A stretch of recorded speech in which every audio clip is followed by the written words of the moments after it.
I opened the front door, and there she stood in the driveway, my wife, Emily, wearing those tight jeans she hadn't worn in months, and a tentative smile that didn't belong in our fractured marriage. But that wasn't what twisted my gut into knots. Behind her, leaning against a modest sedan, stood a man I'd never seen before. Tall, conventionally handsome, but with kind eyes that seemed to see through the facade I'd spent years perfecting. Beside him were two young boys, just old enough to understand the tension hanging in the air. And just behind them, my son Noah, gripping the car door with white knuckles. Something dark stirred inside me, the same darkness I'd become so skilled at hiding beneath my provider persona. Emily didn't wait for me to speak. She brushed her honey blonde hair behind her ear, a nervous habit I'd once found endearing, and said, "Mark, this is Jason.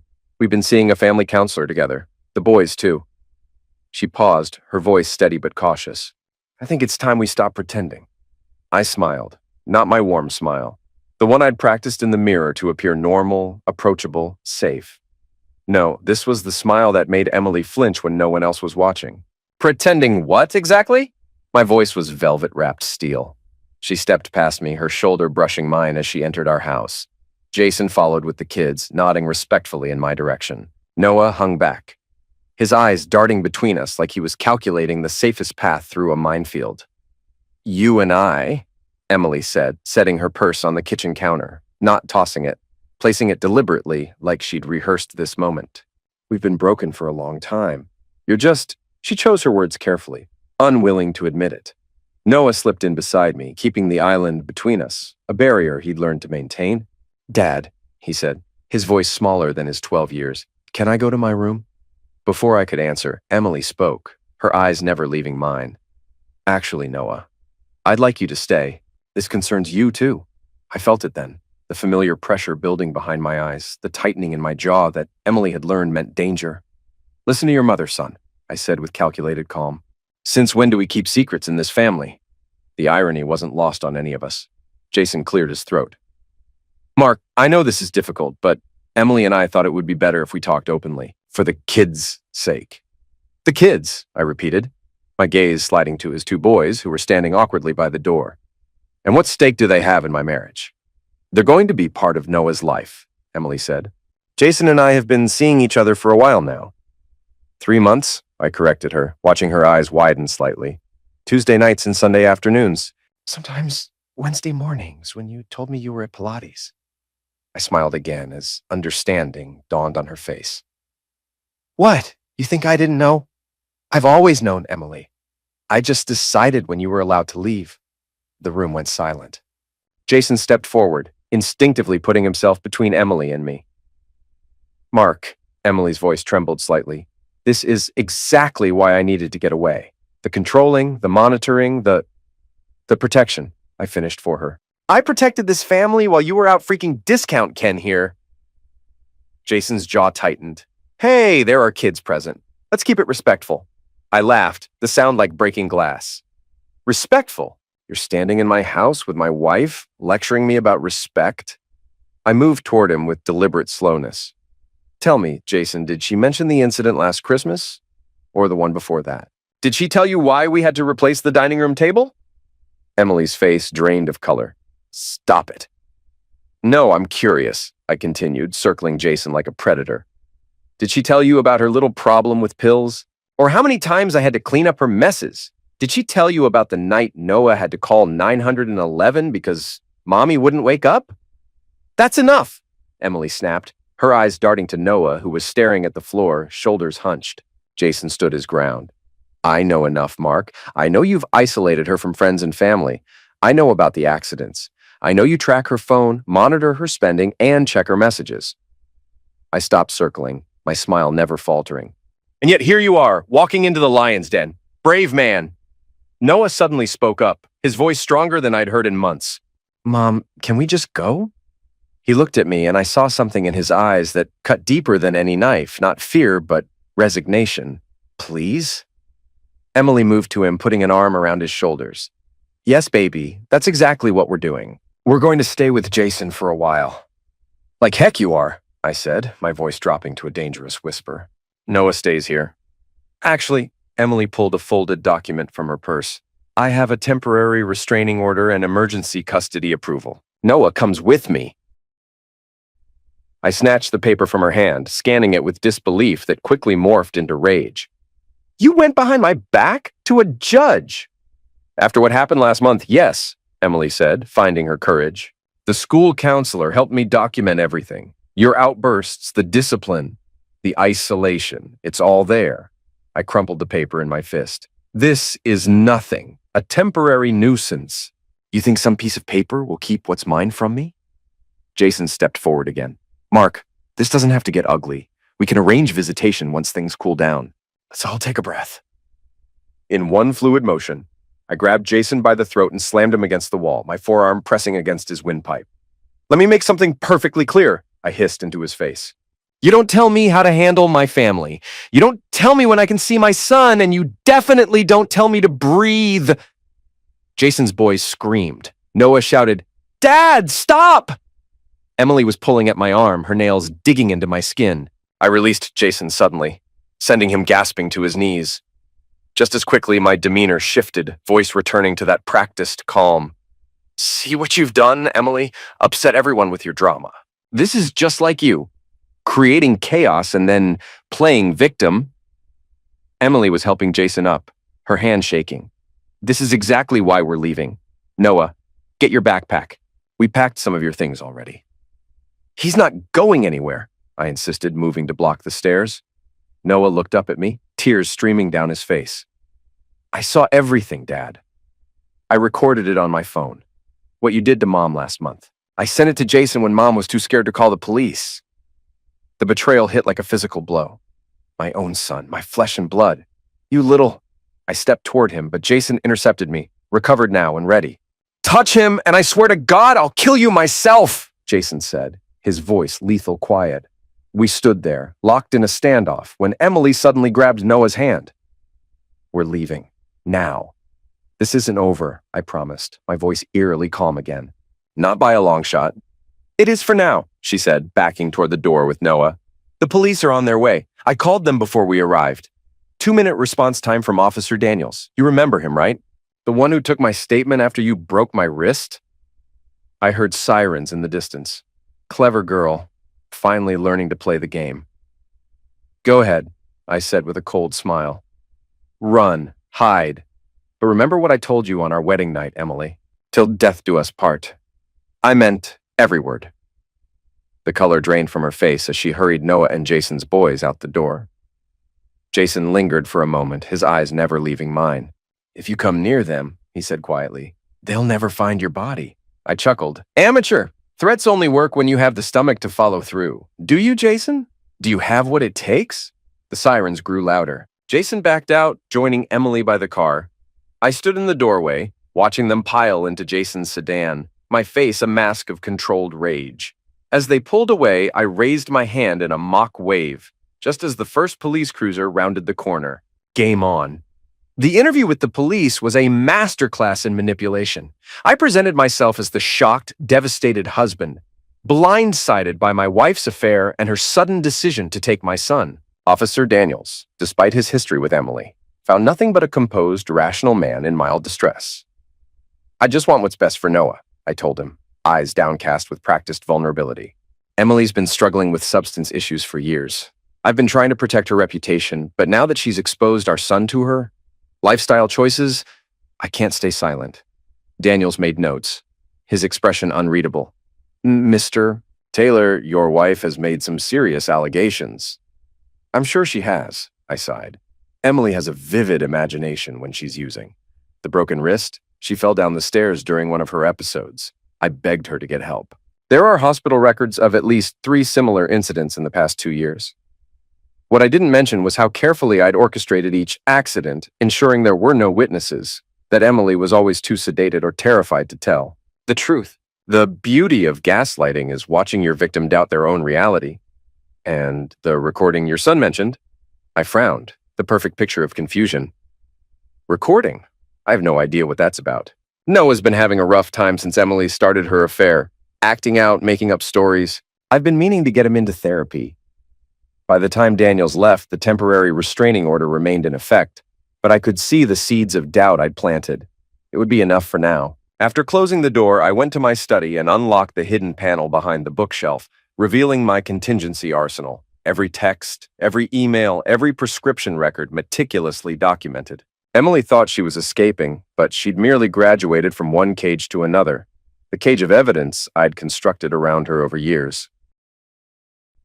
I pulled out my burner phone and dialed a number. "It's me," I said when the line connected. "I need surveillance on the following address." I recited Jason's home location from memory. Full coverage, 24/7, and pull everything you can on Jason Mercer. Employment records, financials, criminal history, the works. "Consider it done," came the clipped response. "Anything else?" I paused, turning to look at the family portrait on my desk. Me, Emily, and Noah, smiling like we were the perfect family. In a way, we had been. Perfect for my purposes. "Yes," I said finally. "I want to know every weakness, every pressure point, every skeleton. Timeline?" "Yesterday," I replied, hanging up. Emily had been right about one thing. I was extremely thorough in my surveillance. What she never realized was how deep it went or how many resources I had at my disposal.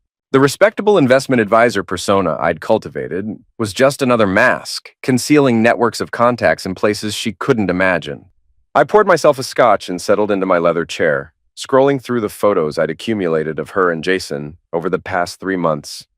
Their coffee dates, the hotel room, the family counseling sessions she thought I knew nothing about. So predictable, so naive. "You should have stayed, Emily," I murmured to the empty room. "The devil you know is always better than the one you don't." 3 days passed. I maintained appearances, went to work, smiled at colleagues, played the part of the stoic husband weathering a personal storm. Inside, I was calculating, planning, laying groundwork. On the 4th day, I received a call from my attorney. "She's filing for divorce," he informed me, citing domestic abuse, emotional manipulation, and endangerment of a minor. "Expected," I replied coolly. "What's our counter?" "Mark," his voice lowered, "these allegations are serious. The evidence she's presenting, medical records, therapist testimonials, the boy's recording, fabrications and context manipulation." I cut him off. "Show me this supposed recording.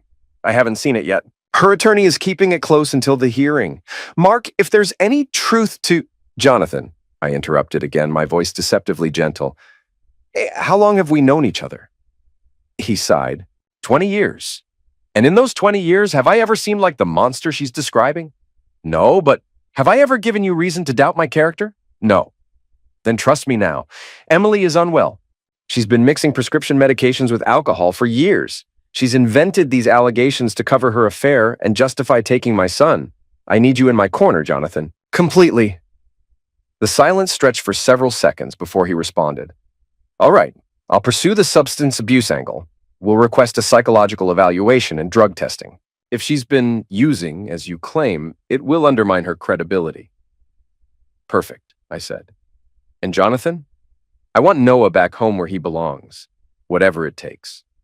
After hanging up, I opened my laptop to review the latest surveillance report. Jason and Emily had taken Noah to school together that morning, playing happy family. They'd gone grocery shopping, visited a park, domestic bliss. My phone pinged with a text from my investigator. "Found something. Mercer's financials show large cash withdrawals. Possible gambling problem. Meeting his bookie tonight at the Red Door, 9 p.m. I smiled. The first crack in Jason's armor. That evening, I dressed in nondescript clothing and drove to the Red Door, a seedy bar on the edge of town. I spotted Jason immediately at the bar, hunched over a whiskey, his clean-cut appearance at odds with the dive's usual clientele. I watched as a heavy-set man in a leather jacket slid onto the stool beside him. Money changed hands discreetly, followed by what appeared to be betting slips. The conversation looked tense, Jason's body language screaming desperation. After the bookie left, I waited 10 minutes before approaching, sliding onto the vacated stool. "Rough night?" I asked casually. Jason's head snapped up, recognition and alarm flashing across his face. "What the heck are you doing here?" I signaled the bartender for 2 whiskeys. "Same as you, having a drink." "Bull crap. You're following me." "Paranoid, Jason? That's not a good quality in a man with your financial obligations." The color drained from his face. "You don't know what you're talking about." 40,000 in debt to some very unsavory characters, I said, sliding one whiskey toward him. That's a tough hole to climb out of on a high school coach's salary. Stay away from us, he growled, standing up. The restraining order doesn't say anything about running into you in a public place, I finished for him. Completely coincidental. And Emily isn't here, so what do you want? I took a slow sip of my whiskey. Originally, to destroy you, to take everything from you like you took from me. I set my glass down. But now I'm thinking we might be able to help each other. Suspicion narrowed his eyes. How exactly? Your debt problem disappears. In exchange, you help me get my son back. He laughed incredulously. You're insane. I'm not betraying Emily. I nodded thoughtfully. Noble, stupid, but noble. I pulled out my phone, showing him photos of his boys at school, at soccer practice, at their grandmother's house. Cute kids. It would be a shame if their father suddenly disappeared because he couldn't pay his debts. Or if child services learned about daddy's gambling addiction. The blood drained from his face. You stay away from my boys. Unlike you, I said with deadly calm, I don't involve children in adult matters, unless forced to. I stood up, dropping cash on the bar. You have 48 hours to think about my offer. After that, I can't guarantee what might happen when your bookie realizes you can't pay. I walked out, feeling his eyes burning into my back. In the parking lot, I paused by his car, casually sliding a GPS tracker underneath while pretending to tie my shoe. Amateur security measures like checking for followers would never reveal my methods of surveillance. Back in my car, I made another call. I need leverage on a gambling debt. Jason Mercer owes Tommy Vega $40,000. Vega's crew doesn't play nice, came the response. I'm counting on it, I said. Buy the debt, double it on paper, then call it due. The next morning, I received a text from an unknown number. I'm not turning against Emily, but I'll listen to your offer. Neutral ground, noon, City Park. Predictable. Jason thought a public place would protect him. He didn't understand that nowhere was truly safe. I arrived early, securing a bench with clear sightlines and minimal surveillance cameras. Jason arrived precisely at noon, looking like he hadn't slept. You look terrible, I observed as he sat down beside me. Cut the crap, Mark. What's your deal? I gazed out at the duck pond, watching a mother with two small children throwing breadcrumbs. Tell me, how much does Emily talk about our marriage? He shifted uncomfortably. Enough? And I'm sure I'm the villain in every story. I turned to face him. Did she tell you about her suicide attempt 3 years ago? How she downed a bottle of Valium after Noah's 9th birthday party? Confusion crossed his face. She said you invented that to have her committed. I smiled sadly. Of course she did. Did she mention the prescription bottles I found hidden around the house? The mood swings? The times she couldn't remember entire conversations we'd had? Why are you telling me this? Because you're about to make the same mistake I did, believing you can fix her. I handed him a flash drive. Hospital records, pharmacy logs, therapist notes I managed to obtain. Emily isn't just running from me, Jason. She's running from herself. He stared at the drive without taking it. Even if that's true, it doesn't excuse what you did to her. And what exactly did I do? Besides try to keep our family together while my wife spiraled into addiction and paranoia? I leaned closer.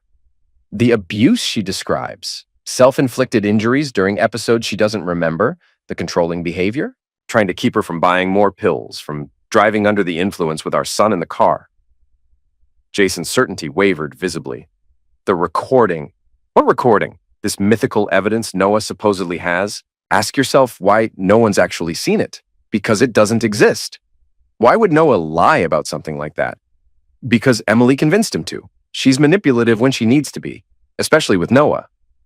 I stood up. Look, I don't expect you to believe me today, but when she starts showing the same patterns with you, the missing money, the lost time, the erratic behavior, remember this conversation. I left the flash drive on the bench. Your gambling debt has been settled, by the way. Consider it a good faith gesture. His eyes widened. Why would you do that? Because despite what Emily's told you, I'm not a monster.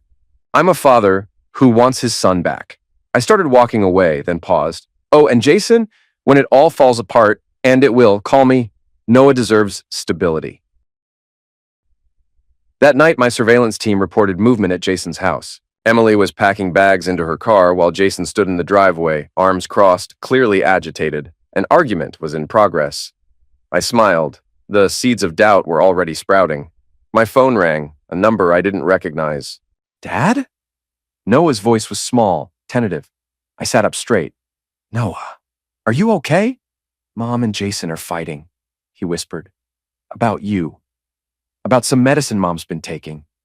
Where are you, son? In my room at Jason's house. Mom's leaving.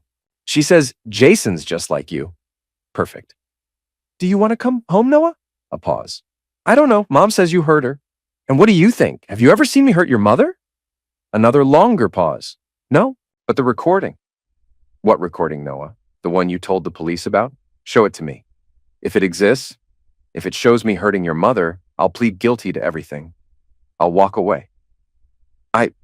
I can't find it anymore. Mom said you must have deleted it remotely or something. I softened my voice. Son, think carefully. Did you actually record anything, or did Mom tell you to say that? His breathing quickened. I don't remember. Everything's so confused. That's how gaslighting works, Noah. It makes you question your own memories. I waited a beat. Do you feel safe right now? I guess. Jason's nice, but what? He has some angry men coming to the house sometimes. They scare me. The bookie's associates. Excellent. Noah, if you ever feel unsafe, you call me, day or night. I'll come get you, no questions asked.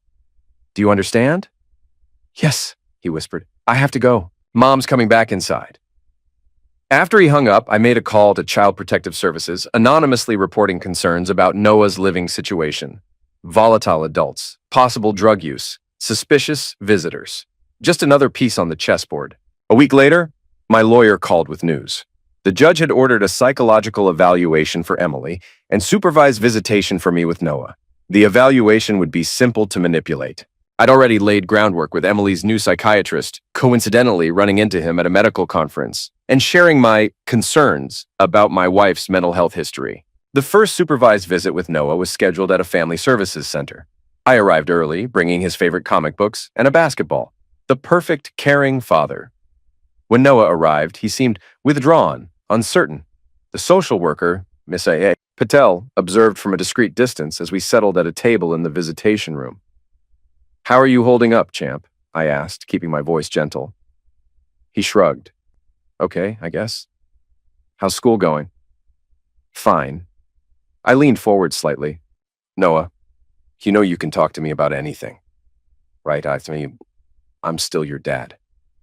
He finally met my eyes. Mom says you're sick, that you need help. I nodded sympathetically. I know she believes that. Your mom hasn't been well for a while now, son. Remember all those times she would sleep all day? Or when she would get so angry over little things? Like the time she threw the plates? He asked hesitantly. Exactly. That wasn't normal, was it? He shook his head. I've been trying to protect you from that side of Mom for a long time, maybe too much. I thought if I handled everything, you wouldn't have to worry. I sighed. I should have been more honest with you. Noah fidgeted with the edge of a comic book. Jason and Mom are fighting a lot. I'm sorry to hear that, I said, feigning concern. About what? Money and Mom's pills. Jason found some in her purse and got really mad. He paused. Dad, did you ever hit Mom? I looked directly into his eyes, my expression pained. No, Noah, never. I've raised my voice, I've said things I regret, but I have never, ever hit your mother. I need you to know that. The conviction in my voice seemed to reach him. He nodded slowly. Do you want to come home? I asked. He hesitated. I don't know, everything's so messed up. I understand. Whatever you decide, I'll support you. I just want you to be safe and happy. I offered the basketball. Want to shoot some hoops? They have a court outside. His first genuine smile emerged. Yeah. As we played, Miss Patel watched approvingly, making notes on her clipboard. The perfect father-son bonding moment, carefully staged for maximum impact. Later, as Noah was leaving, he suddenly turned and hugged me tightly. I miss you, Dad. I held him close, looking over his head directly at Miss Patel. I miss you too, son. More than you know. After they left, Miss Patel approached me. That went well, Mr. Taylor. Noah seems very comfortable with you. He's my world, I said simply. The separation has been so hard on him. I worry about the environment he's in now. She tilted her head. Oh? I don't want to speak ill of Emily or her friend, but Noah's mentioned some concerning things, arguing suspicious visitors, and Emily's history with prescription medications. I trailed off. The picture of a concerned father too loyal to fully betray his ex-wife. I see. Miss Patel made another note. Thank you for bringing this to my attention. Another seed planted. 2 weeks later, everything accelerated. My investigator sent footage of Emily having what appeared to be a breakdown in a grocery store parking lot, screaming at Jason, throwing his car keys, clearly erratic. A day after that, Child Protective Services conducted a surprise home inspection following anonymous concerns. The pieces were falling into place, but I needed something definitive. Something that would ensure Emily not only lost custody, but was deemed unfit entirely. The opportunity came from an unexpected source. Jason called me. We need to talk, he said, his voice tense. About Emily.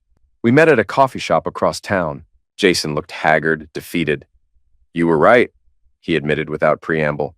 The mood swings, the missing money, the pills. It's exactly like you said. I kept my expression neutral, concerned. What happened? She disappeared for 2 days. Came back high as a kite, no explanation. When I confronted her, she went ballistic, started throwing things, screaming that I was conspiring with you. He rubbed his face. Noah was there, saw the whole thing. He's terrified. Where is he now? With my sister. I didn't know where else to send him. Jason looked up, his eyes haunted. The things Emily said about you. I'm starting to wonder how much was true and how much was in her head. I sighed deeply. It's a pattern, Jason. The same one I lived with for years. She creates these alternate realities where everyone else is the problem. What do? She refuses to get help, says everyone's against her. I hesitated, as if reluctant. There's a facility in Vermont, private, discreet. They specialize in cases like Emily's, addiction combined with possible personality disorders. I almost had her committed there after the suicide attempt. How? He swallowed. How would something like that work?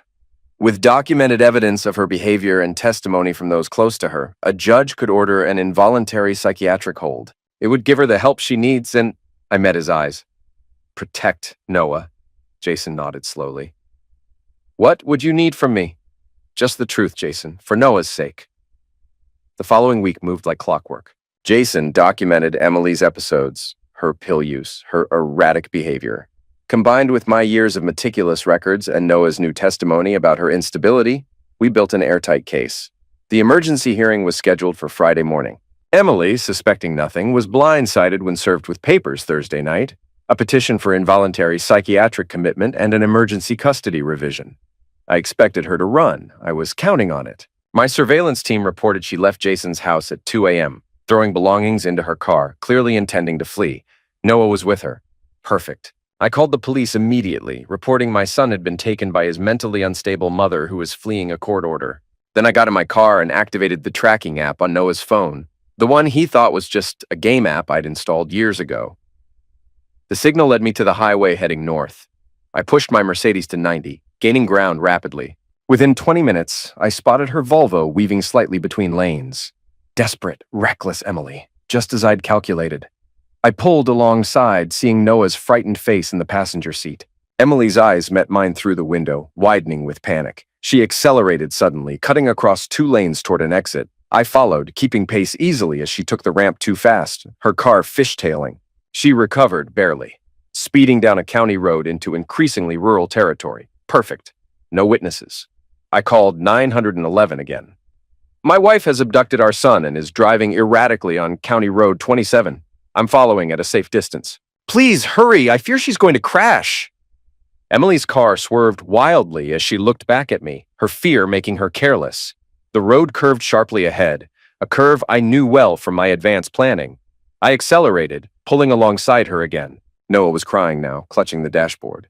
I locked eyes with him for a split second, giving a reassuring nod.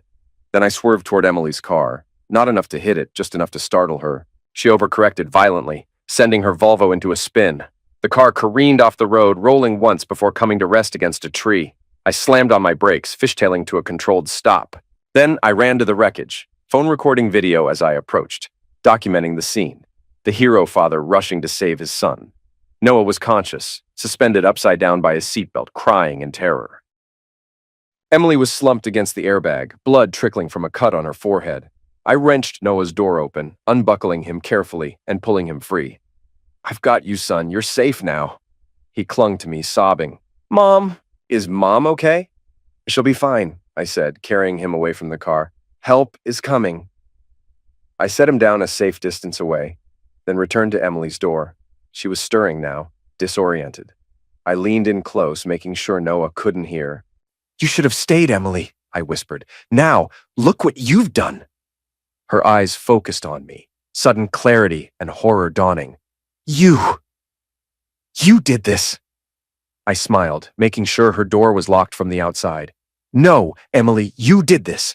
Unstable, drug-addicted mother abducts child, crashes while fleeing court order. It writes itself. "Mark, please," she gasped, the reality of her situation sinking in. "Noah needs me."